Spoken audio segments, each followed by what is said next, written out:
Hello students, मैं रजनीश कुमार आपके अपने YouTube channel Rajneesh maths academy में एक बार फिर से स्वागत करता हूं। आज हम पढ़ाने जा रहे हैं आपका क्लास 12 का चैप्टर जिसका नाम है वेक्टर अलजेब्रा। तो आज हम स्टार्टिंग करते हैं वेक्टर अलजेब्रा। तो वेक्टर अलजेब्रा आपका आज क्या टॉपिक है? ये है चैप्टर है वेक्टर अलजेब्रा, जिसे हिंदी में कहते हैं सदिश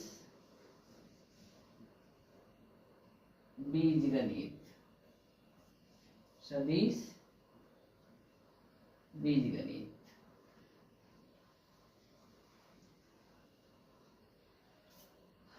जनरली आप पढ़ चुके हैं फिजिक्स में कि वेक्टर क्या होता है, सदिश राशि अदिश राशि पढ़ होंगे ना। बस यही फिजिक्स का ही है इसमें सदिश और अदिश। जैसे कि आपको कहता है जिसमें मैग्नीट्यूड हो, क्या हो? मैग्नीट्यूड। और क्या हो? डायरेक्शन हो। और क्या हो? डायरेक्शन। दोनों हो वो आपका क्या हो जाएगा? वेक्टर हो जाएगा। क्या हो जाएगा? वेक्टर हो जाएगा। मैग्नीट्यूड का मतलब परिमाण। मैग्नीट्यूड का मतलब क्या होता है? परिमाण होता है। और डायरेक्शन मतलब क्या होता है? दिशा होता है। क्या होता है? दिशा होता है। तब ये क्या कहलाता है? सदिश कहलाता है। क्या कहलाता है? सदिश कहलाता है। और जिसमें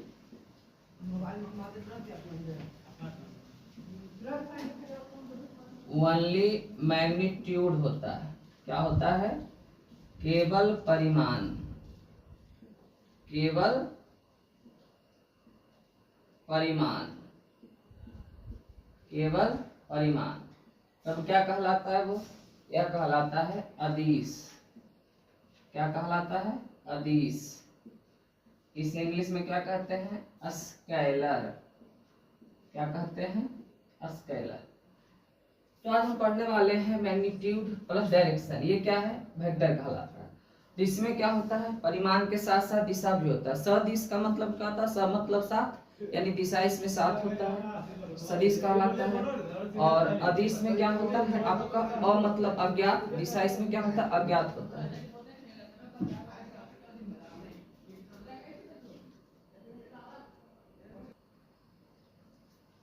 तो जिसमें क्या होता है? परिमाण के साथ साथ दिशा भी होता है, उसे सदिश कहते हैं।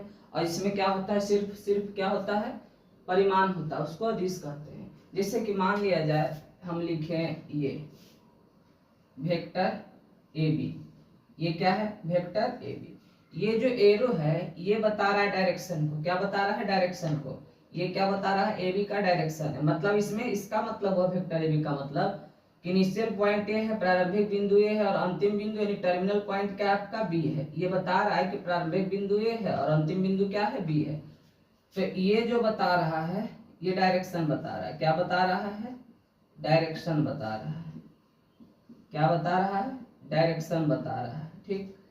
और यदि हम इसे लिख दें इस प्रकार से तो ये क्या बताएगा? मैग्नीट्यूड बताएगा। क्या बताएगा? मैग्नीट्यूड, जिसे हम क्या कहते हैं? परिमाण कहते हैं। ठीक है। तो यदि हम वेक्टर बीसी लिखें तो वेक्टर बीसी का मतलब होता है, ये डायरेक्शन बता रहा है तो बी का मतलब ये है प्रारंभिक बिंदु और ये सी क्या है? अंतिम बिंदु। ये इनिशियल पॉइंट है और ये क्या है? अंतिम बिंदु, ये टर्मिनल पॉइंट। अब आपको एक बात बताते हैं, यानी किसके परिमाण को जब दर्शाना हो तो ये सिर्फ ये किसका बता रहा है? ये सिर्फ डायरेक्शन बता रहा है। और यदि हम इसे मॉड में बंद कर दिए, जो मॉड लगा हुआ है ना ये परिमाण को दर्शाता है, तब ये परिमाण हो जाएगा, मैग्नीट्यूड हो जाएगा। जैसे कि मान लो 5 kg, 10 kg, 20 kg, 10⁻⁻19 कूलम, सब क्या है? सब परिमाण को बता रहा है। ठीक है। तो ये क्या हो जाएगा? परिमाण हो जाएगा। अब क्या करोगे? जैसे कि मान लिया जाए कहेगा आपको कि 5 मीटर उत्तर पश्चिम, इसमें क्या है? उत्तर आपका दिशा हो गया, डायरेक्शन हो गया। उत्तर पश्चिम क्या हो गया? डायरेक्शन हो गया, दिशा हो गया। 5 मीटर क्या हो गया आपका? ये दूरी हो गया। इसमें परिमाण और दिशा दोनों है, तो परिमाण 5 हो जाएगा और उसके बाद फिर क्या हो जाएगा, उत्तर पश्चिम क्या हो जाएगा आपका, ये डायरेक्शन हो जाएगा। लेकिन सिर्फ कहेगा 10 किलोमीटर, तो ये 10 किलोमीटर, तो ये सिर्फ क्या होगा, परिमाण होगा। लेकिन कहेगा पूर्व दिशा में 10 किलोमीटर, तब क्या हो जाएगा आपका, तब आपका ये क्या हो जाएगा, दोनों हो जाएगा, डायरेक्शन भी हो जाएगा और क्या होगा, डायरेक्शन के साथ साथ ये आपका परिमाण भी हो जाएगा। यानी कहने का अर्थ है कि आप जो फिजिक्स में जो पढ़े हैं सदिश का डिफिनेशन बस वही है। इसमें आपको पूछा जाएगा सदिश क्या है, इसमें से बताया जाएगा। जैसे कि आपको और मान लिया जाए लिखा यहाँ वेक्टर BC, तो यहाँ भी इसका मतलब यही हुआ प्रारंभिक बिंदु अंतिम बिंदु। लेकिन आपका लिखा जाए यदि ये ए वेक्टर, इसका मतलब ये प्रारंभिक बिंदु और ये अंतिम बिंदु, इनिशियल पॉइंट है और ये टर्मिनल पॉइंट है, ठीक है। ये इनिशियल पॉइंट और ये टर्मिनल पॉइंट है, मतलब प्रारंभिक बिंदु है, अंतिम बिंदु है।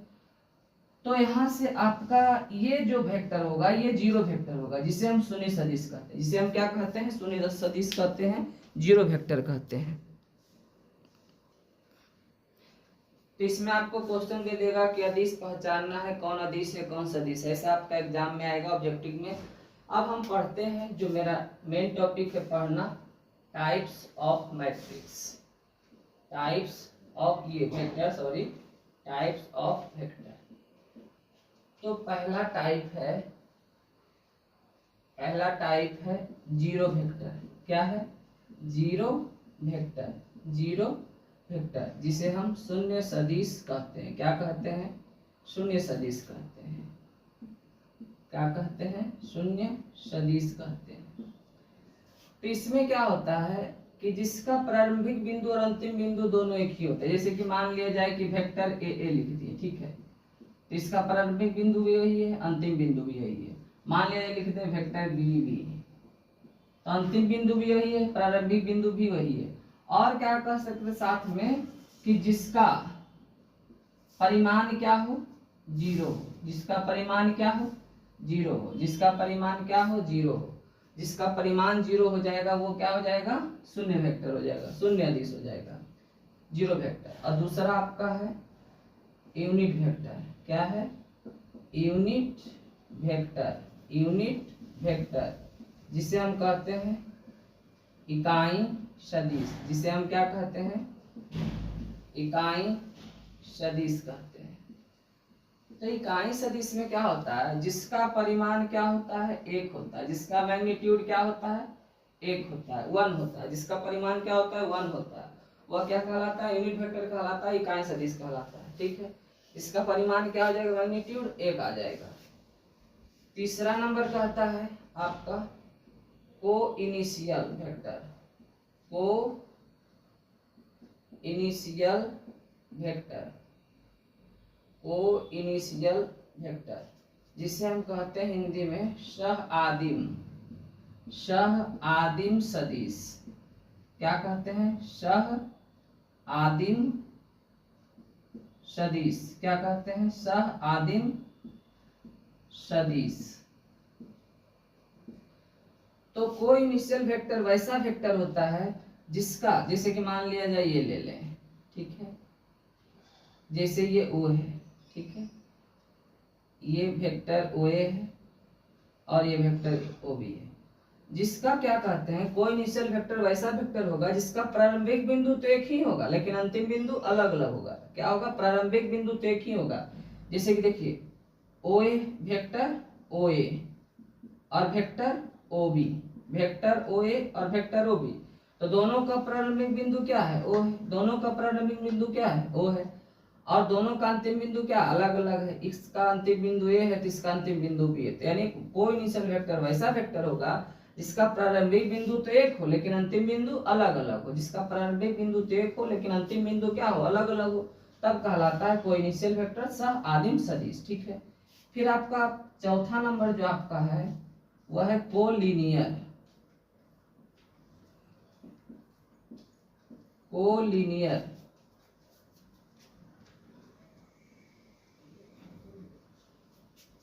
Collinear vector. इसे हिंदी में कहते हैं संरेख सदिश।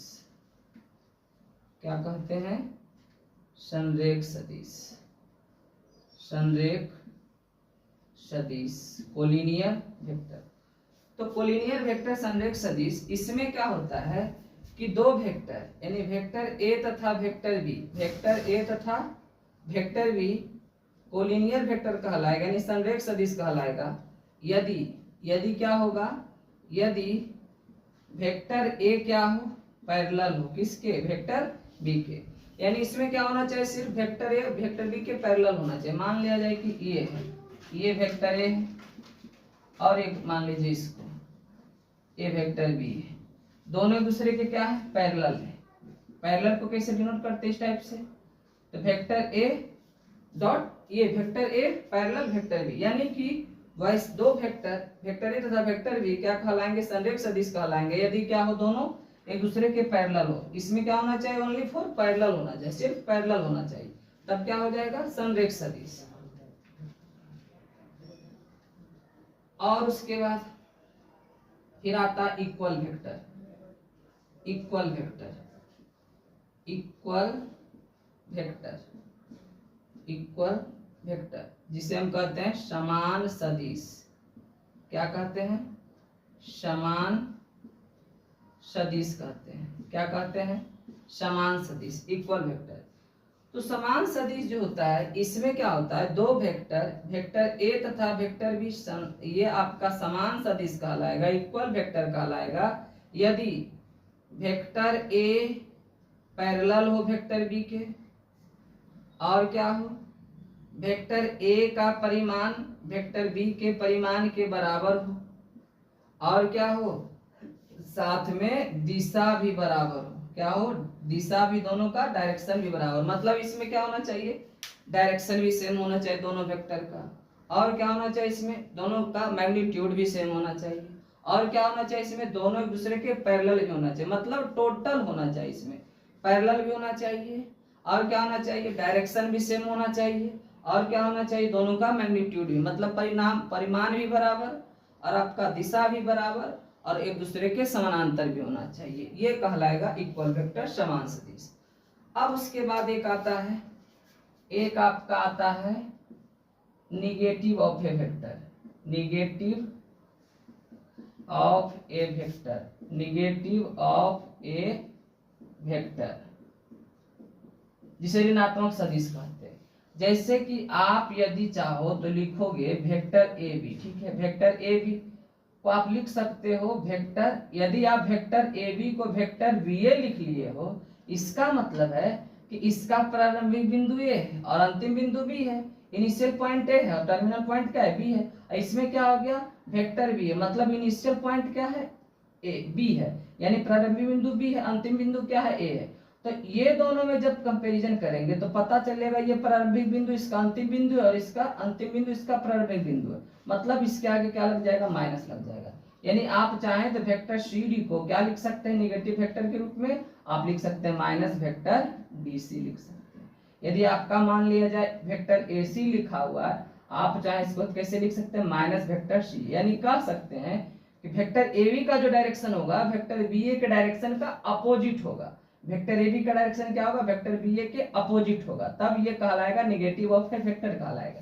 तो हमने बताया वेक्टर का कितना टाइप था, ये आपका 5 टाइप था। जीरो वेक्टर जो होता है, जीरो वेक्टर शून्य सदिश, इसमें क्या होता है, इसका प्रारंभिक बिंदु और अंतिम बिंदु दोनों एक ही होता है, अर्थात ऐसे भी इसको कह सकते हैं कि जिसका परिमाण एक जीरो होता है, मैग्नीट्यूड क्या होता है, जीरो होता है। इसमें यूनिट वेक्टर में क्या होता है, इकाई सदिश में जिसका परिमाण एक होता है, इसका मैग्नीट्यूड क्या होता है, एक होता है, ठीक है। तीसरा कोइनिशियल वेक्टर सहादिम सदिश, सहादिम सदिश जो है आपका वैसा इसमें जो रहेगा सहादिम सदिश में कि प्रारंभिक बिंदु तो एक ही होगा, प्रारंभिक बिंदु एक ही होगा, लेकिन अंतिम बिंदु क्या होगा, अलग अलग होगा। जैसे कि देखिए वेक्टर ओ ए है, वेक्टर ओ बी है, तो प्रारंभिक बिंदु दोनों का क्या है, ओ है, ओ से स्टार्ट हुआ है, दोनों ओ से ही स्टार्ट हुआ, लेकिन अंतिम बिंदु इसका ए है, इसका बी है, दोनों का अंतिम बिंदु अलग है लेकिन प्रारंभिक बिंदु क्या एक ही है। जिसका प्रारंभिक बिंदु एक ही हो लेकिन अंतिम बिंदु अलग अलग हो, वह कहलाएगा आपका कोइनिशियल वेक्टर सहादिम सदिश। फिर उसके बाद बताएं कोलिनियर वेक्टर संरेख सदिश। तो संरेख सदिश जो होता है वेक्टर ए तथा वेक्टर बी संरेख सदिश कहलाएंगे यदि क्या होगा, वेक्टर ए वेक्टर बी के पैरेलल होगा, यानी समानांतर होगा। इसमें सिर्फ क्या होना चाहिए, समानांतर होना चाहिए, ये बराबर नहीं होना चाहिए। मतलब इसमें कोई जरूरी नहीं कि बराबर रहेगा, इसमें सिर्फ एक ही कंडीशन फॉलो करेगा कि वेक्टर ए और वेक्टर बी के पैरेलल होना चाहिए बस। फिर आपका इक्वल वेक्टर है समान सदिश। समान सदिश जो है वेक्टर ए तथा वेक्टर बी समान सदिश कहलाएगा, इक्वल वेक्टर कहलाएगा कब? जब ये पैरेलल भी होगा और इसका मैग्नीट्यूड भी बराबर होगा और इसका डायरेक्शन भी बराबर होगा। यदि ऐसा होगा तब आपका ये कहलाएगा इक्वल वेक्टर। फिर आपका ये नेगेटिव ऑफ ए वेक्टर था, नेगेटिव वेक्टर जो थे वेक्टर ए बी को हम लिख सकते हैं माइनस वेक्टर बी ए, वेक्टर सी डी को लिख सकते हैं माइनस वेक्टर डी सी। इस प्रकार से हम इस जो एक्सरसाइज 10.1 है 10.1 का जितना भी थ्योरी था हमने बता दिया। उसके बाद हम स्टार्ट करते हैं इसका जो एक्सरसाइज है। तो स्टार्ट करते हैं। आपका पहला क्वेश्चन है, पहला क्वेश्चन जो कह रहा है इसमें से एक्सरसाइज कितना है आपका 10.1। 10.1 में जो फर्स्ट नंबर क्वेश्चन कह रहा है आलेख पाड़ने के लिए कह रहा है। इसमें कह रहा है आपका उत्तर से 30 डिग्री पूरब में 40 किलोमीटर के विस्थापन का आलेखीय निरूपण कीजिए। देखिए सबसे पहले आपको एक बात जानना होगा, ये आपका जब भी फिगर में हम दर्शाते हैं तो ये ऊपर की ओर ये जो होता है ये नॉर्थ होता है। क्या होता है? नॉर्थ होता है, उत्तर होता है। और ये नीचे की ओर क्या होता है? साउथ होता है यानी दक्षिण। और ये क्या होता है? ईस्ट होता है यानी पूरब होता है। और ये क्या होता है? वेस्ट होता है। ठीक है। और इसका यदि लिया जाए तो ये आपका क्या होता है? ये नॉर्थ ईस्ट होता है यानी उत्तर पूरब होता है। और आपका यदि इसका लिया जाए तो ये क्या हो जाता है? नॉर्थ वेस्ट हो जाता है, उत्तर पश्चिम। और ये आपका क्या हो जाता है? ये साउथ वेस्ट होता है यानी दक्षिण पश्चिम। और ये जो आपका होता है ये साउथ ईस्ट होता है यानी दक्षिण पूर्व होता है। ठीक है। जैसे कि आप पढ़ते हैं अग्निकोण बाईकोण, बस वही टाइप में नॉर्थ ईस्ट है, साउथ ईस्ट है, आपका साउथ वेस्ट है, नॉर्थ वेस्ट है, जो भी है। तो ध्यान रहे फिगर में हमेशा नॉर्थ ऊपर की ओर होता है। तो इसमें से आपका क्वेश्चन कर रहा है कि उत्तर से 30 डिग्री पूरब में 40 किलोमीटर के विस्थापन का आलेखीय निरूपण कीजिए। तो यहाँ से क्या करेंगे, ये आपका ये जो है ये नॉर्थ हो गया और ये क्या है? साउथ है। और ये ईस्ट है और ये क्या है? वेस्ट है। तो क्वेश्चन नंबर 1 जो कह रहा है इसमें कह रहा है क्या कि उत्तर से 30 डिग्री पूरब, माने उत्तर से पूरब यानी उत्तर पूरब, ये है उत्तर पूरब नॉर्थ ईस्ट। उत्तर पूरब क्या बता रहा है? उत्तर पूरब के बारे में कह रहा है क्या? 30 डिग्री यानी ये कितना डिग्री? मान लिया जाए कि यहाँ 30 डिग्री का एंगल बना होगा। ठीक है, ये 30 डिग्री। ठीक है। तो ये कह रहा है इस दिशा में नॉर्थ ईस्ट उत्तर पूरब। इसमें जाता है कितना? 40 किलोमीटर। कितना जाता है? 40 किलोमीटर जाता है। कितना किलोमीटर जाता है? 40 किलोमीटर। तो यही ग्राफ द्वारा इसमें सिर्फ दर्शाना था, बस और कुछ नहीं। तो अब आते हैं दूसरा नंबर क्वेश्चन। दूसरा नंबर क्वेश्चन में कह रहा है कि अदिश और सदिश को पहचानना है कि कौन इसमें अदिश है और कौन इसमें सदिश है। देखिए ये 10 kg है तो 10 kg सिर्फ में ये मैग्नीट्यूड है सिर्फ इसमें, तो 10 kg है तो क्या हो जाएगा? ये अदिश हो जाएगा। क्या हो जाएगा? अदिश हो जाएगा। ठीक है। और ये 2 मीटर उत्तर पश्चिम नॉर्थ वेस्ट है यानी कि डायरेक्शन दिया हुआ है, दिशा दिया हुआ है। ये क्या हो जाएगा? आपका सदिश हो जाएगा। क्या हो जाएगा? सदिश हो जाएगा। इसमें 40 डिग्री क्या हो जाएगा? 40 डिग्री इसमें डायरेक्शन नहीं, ओनली फॉर मैग्नीट्यूड है, परिमाण है, तो इसमें क्या हो जाएगा? अदिश हो जाएगा। फिर आपका 40 वाट भी क्या हो जाएगा? अदिश हो जाएगा। इसमें सिर्फ परिमाण है दिया हुआ। और ये क्या है? 10⁻⁻19 कूलम। ये आपका आवेश कैसे मात्रक है? ये भी आपका अदिश है, सिर्फ ये मैग्नीट्यूड है। और ये क्या हो जाएगा? 20 मीटर प्रति सेकेंड स्क्वायर। ये एक्सीलरेशन त्वरण कैसा यूनिट है? तो त्वरण क्या होता है? आपका सदिश राशि होता है। क्या होता है? सदिश राशि होता है। आपको चाल पूछे तो बोलिएगा क्या? चाल अदिश होता है, लेकिन वेग क्या होता है? सदिश होता है। और आपका क्या होता है? दूरी क्या होता है? अदिश होता है, लेकिन विस्थापन क्या होता है? सदिश होता है। अब यहाँ से क्या है? समय कालांश। कालांश मतलब होता है काल जोड़ अंश। काल मतलब होता है समय ही, अंश मतलब हिस्सा, समय का एक भाग। तो ये भी क्या हो जाएगा? आपका अदिश ही हो जाएगा। क्या हो जाएगा? अदिश हो जाएगा। और दूरी क्या हो जाएगा, दूरी अदिश हो जाएगा। यही विस्थापन रहता तो क्या हो जाता, सदिश हो जाता। लेकिन बल क्या होगा, बल ये सदिश होता है, बल क्या होता है, सदिश होता है। और वेग क्या होता है, वेग भी सदिश होता है, लेकिन चाल क्या होता, अदिश होता। और कार्य क्या होगा, कार्य भी अदिश राशि होगा, कार्य भी क्या होगा, अदिश राशि होगा। इस प्रकार आपका क्वेश्चन नंबर 3 तक कंप्लीट हुआ। अब हम करने वाले हैं क्वेश्चन नंबर 4। क्वेश्चन नंबर देखिए 4 क्या कर रहा है, क्वेश्चन नंबर 4 में पूछ रहा है कि कौन इसमें सहादिम सदिश है और कौन इसमें समान सदिश है और कौन है संरेख परंतु असमान। देखिए इसमें क्वेश्चन नंबर 1 का आंसर गलत दिया गया है, किसी किसी बुक में सही है तो इसको सुधार लीजिएगा। तो आपको पहले सहादिम सदिश, सहादिम सदिश यानी को इनिशियल वेक्टर, को इनिशियल वेक्टर में बताया गया था कि जिसका प्रारंभिक बिंदु तो एक ही होता है लेकिन अंतिम बिंदु अलग अलग होता है। जैसे कि देखिए सपोज मान लिया जाए कि ये है प्रारंभिक बिंदु, ये ले लेते हैं, ठीक है।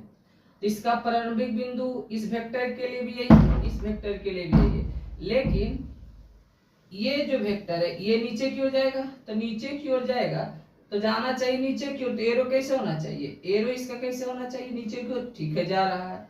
और यहाँ से इसको किधर जाना होगा, लेफ्ट, लेफ्ट जा रहा है तो लेफ्ट जाना होगा, तो इसे इसका एरो ऐसे होना चाहिए, लेकिन ये क्या, ये रास्ता क्लोज है तो इधर जाएगा, नहीं जाएगा, यानी ये नहीं होगा। अच्छा अब इसमें आइए, ये इसका क्या है, दोनों का इनिशियल पॉइंट प्रारंभिक बिंदु एक ही है, तो ये जाएगा ऊपर की ओर, लेकिन ये रास्ता बंद, ये नीचे की ओर आ रहा है, ये गलत हो गया। यदि हम मान लिया जाए ये लेते हैं, दोनों का प्रारंभिक बिंदु तो एक ही है, तो ये जाएगा इधर राइट की ओर, तो राइट की ओर जाएगा, लेकिन ये लेफ्ट की ओर आ रहा है, ये गलत हो गया। और ये ऊपर की ओर जाएगा तो ये नीचे की ओर ही आ रहा है, ये भी गलत हो गया आपका। फिर उसके बाद चलते हैं इसमें, किस में चलते हैं, वेक्टर ए और वेक्टर डी में। अब वेक्टर ए और वेक्टर बी को देखते हैं। तो यहां से यदि देखते हैं तो दोनों का प्रारंभिक बिंदु क्या है, एक ही है, ये प्रारंभिक बिंदु, ठीक है। तो इस वेक्टर ए के लिए भी प्रारंभिक बिंदु यही है, वेक्टर बी के लिए भी प्रारंभिक बिंदु यही है। ये वेक्टर जाएगा राइट की ओर, तो ये राइट की ओर एरो है, ठीक है। और ये वेक्टर जाएगा ये नीचे की ओर, तो नीचे की ओर के लिए है आपका, ये नीचे की ओर जा रहा है वेक्टर, यानी आपका क्या हो जाएगा, सहादिम सदिश क्या हो जाएगा आपका, वेक्टर ए और वेक्टर बी, ये वेक्टर ए और वेक्टर डी हो जाएगा। क्या हो जाएगा, वेक्टर ए और वेक्टर डी हो जाएगा। वेक्टर बुक में दिया है, किसी किसी बुक में वेक्टर ए और वेक्टर बी, वेक्टर ए और वेक्टर बी कैसे हो सकता, नहीं होगा। इसका प्रारंभिक बिंदु एक ही है, अंतिम बिंदु क्या अलग अलग है, ठीक है। आप चाहे तो यहाँ कोई नाम ले सकते, यहाँ नाम दे सकते हैं ए बी सी डी, इस प्रकार से आपको समझ में आ जाएगा। तो वेक्टर ए देख रहे हैं, इसका प्रारंभिक बिंदु ये है, दोनों का वेक्टर ए और वेक्टर डी का, ये जाना चाहिए राइट की ओर जा रहा है, ये नीचे की ओर जाएगा, ये भी जा रहा है, लेकिन बाकी में क्या हो जा रहा है, रास्ता क्लोज हो जा रहा है, ठीक है। इस प्रकार वेक्टर और वेक्टर डी इसका आंसर हो गया। फिर अब आते हैं समान सदिश। समान सदिश में क्या पढ़ें कि सब कुछ इसमें क्या होना चाहिए, वेक्टर ए वेक्टर बी, मान लिया कि क्या होगा समान सदिश, तो आपको कंडीशन बताएं कि जब भी दो वेक्टर रहेगा इसमें पता करना है कि कौन समान सदिश होगा।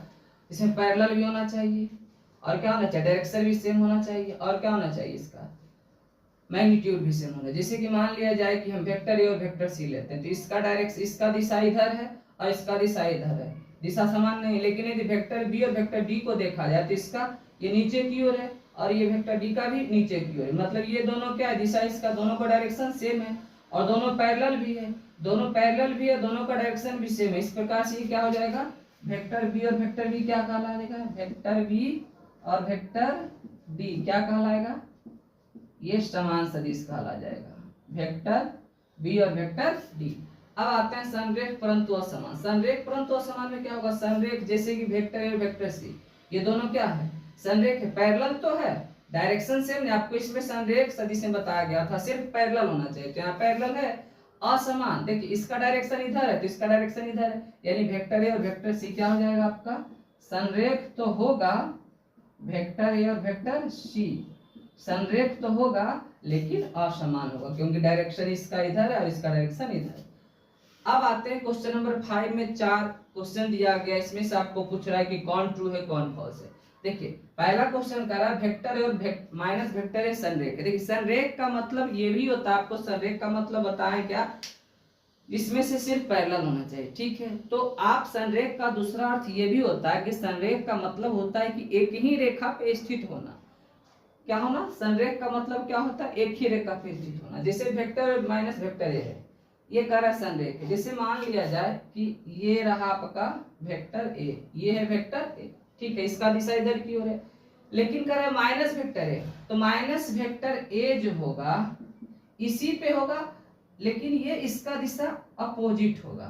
तो वेक्टर ये भी है, वेक्टर ए है, ये वेक्टर माइनस वेक्टर ए, दोनों वेक्टर जो है वेक्टर ए भी इसी पे होगा और माइनस वेक्टर ए भी इसी पर होगा, यानी कि दोनों जो है संरेख होगा, इसी पर होगा, यानी ये क्या हो जाएगा आपका? ट्रू हो जाएगा। ये क्या हो जाएगा आपका? ट्रू हो जाएगा।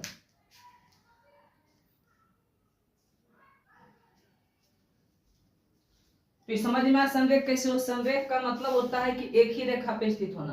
तो वेक्टर ए भी यही लाइन पे है और माइनस वेक्टर ए भी यही लाइन पे। सपोज दैट आपको फिजिक्स में पढ़ना है, जिसे क्लास 10th में पढ़े होंगे, रिफ्लेक्शन यानी परावर्तन।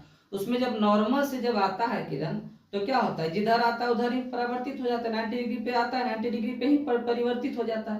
यानी कहने का मतलब है कि दोनों उसी पे होता है। तो यहाँ भी क्या हो रहा है? वेक्टर ए भी यही लाइन पे है, माइनस वेक्टर ए भी इसी लाइन पे है, और जब दोनों एक ही लाइन पे होगा तो एक दूसरे का पैरेलल जरूर होगा। इस प्रकार से क्या हो जाएगा? ट्रू हो जाएगा। नेक्स्ट कह रहा है कि दो संरेख सदिशों का परिमाण सदैव समान होता है। देखिए, दो संरेख सदिश जब होगा का परिमाण सदैव समान हो। देखिए, दो संरेख सदिश का परिमाण सदैव समान नहीं होगा। हो सकता है कि परिमाण समान आ जाए, समान हो भी सकता है, नहीं भी हो सकता है, लेकिन कहेंगे कि सदैव समान होता है तो ऐसा नहीं है। आपका कब ये जो लिखा गया है सदैव नहीं कह के कहता कि दो संरेख सदिशों का परिमाण समान हो सकता है, तब सही हो सकता था, लेकिन ये कह रहा है कि नहीं, सदैव समान होता है, जो कि ऐसा नहीं होता। परिमाण तो सदैव समान उसका होता है, किसका? समान सदिश का। इसमें संरेख सदिश का कहा था, इसमें तो सिर्फ पैरेलल होना चाहिए। इस प्रकार ये क्या हो जाएगा आपका? फॉल्स हो जाएगा। फिर नेक्स्ट कह रहा है समान परिमाण वाले दो सदिश।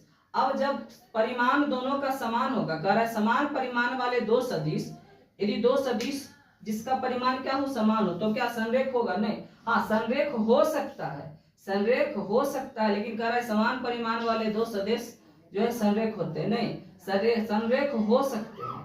ये आपका ऑलवेज क्या होगा? संरेख नहीं होगा, संरेख हो सकता है, ये पॉसिबिलिटी में आता तो सही रहता। जब आपका समान परिमाण होगा तो एक ही आपका समान सदिश जो होगा क्लियरली बराबर होगा, इसमें कोई दिक्कत नहीं होगा। तो समान परिमाण वाले दो सदिश संरेख हो सकते हैं रहता, सही हो जाता। लेकिन यहाँ क्या कह रहा है? ये आपका संरेख होते हैं, जो कि आपका ये भी फॉल्स है। फिर आपका कह रहा है समान परिमाण वाले दो संरेख सदिश समान होते हैं। कह रहा है समान परिमाण वाले दो संरेख सदिश, इसमें था दो सदिश, इसमें दो संरेख सदिश, ठीक है। दो संरेख सदिश क्या होते हैं? जिसका समान परिमाण है, तो क्या ये समान होगा? नहीं, ये भी क्या होगा? फॉल्स होगा। क्यों फॉल्स? इसलिए होगा क्योंकि परिमाण जब समान रहेगा दो संरेख सदिश का, तो ठीक है, मान लिया जाए कि बराबर है, तो हो सकता है ठीक है समान हो गया। तो सिर्फ समान सदिश के लिए क्या चाहिए हमको? परिमाण भी समान चाहिए, दिशा भी समान चाहिए, और दोनों दूसरे का पैरेलल भी होना चाहिए। तो इसमें दिशा की बात तो नहीं कर रहा है, इसलिए क्या हो जाएगा? ये फॉल्स हो जाएगा। इस प्रकार आपका एक्सरसाइज 10.1 फिनिश हुआ। फिर हम मिलेंगे नेक्स्ट वीडियो में। यदि ये वीडियो आपको अच्छा लगता है, हेल्पफुल लगता है, तो कृपया करके आप मेरे चैनल को सब्सक्राइब कर लें, शेयर करें, और बेल आइकन को आप चाहें तो प्रेस कर ले। जितने भी वीडियो आने वाले मेरा रहेगा उसका नोटिफिकेशन सबसे पहले आपके पास पहुंच जाएगा। Thank you watching this video.